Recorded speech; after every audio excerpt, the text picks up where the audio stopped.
Hey y'all, it's Dr. Lydia at Pelvic Prescription, and today I wanted to share with you guys some reasons why you might be having hip or low back pain postpartum. So the first reason is after birth, whether it is a C-section or a vaginal delivery, that is a significant trauma to the pelvic floor area. So if it's a vaginal delivery, the pelvic floor muscles are actually going through some trauma themselves. If it is a C-section, that happens right above that pelvic floor area, and the trauma that happens during that surgery can very much impact your pelvic floor muscles. So after both or either of those experiences, the pelvic floor muscles tend to tense up and get really, really tight as a way to protect the body from the trauma that just happened.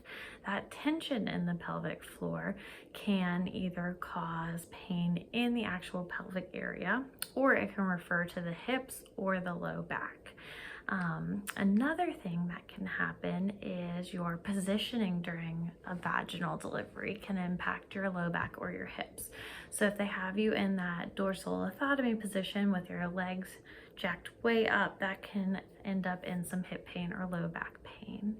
And then the other thing to consider is postpartum, the way that you are holding your baby or feeding your baby. You may not be in the best posture, so you might kind of be slumped, leaning back, and putting a lot of stress on your low back. So it's important to consider how you're sitting and where you're sitting and spending most of your time.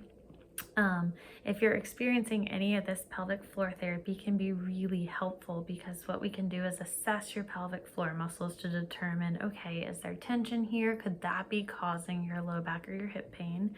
But we can also assess you orthopedically to determine, okay, did some trauma happen to your low back or your hips during delivery? Or is it purely just positioning and posture? We can assess all of those things. So we can assess the pelvic floor, your muscle strength, your posturing, your movement patterns, to determine where exactly your problems are coming from. I hope this is helpful, and if you have any questions, comment below.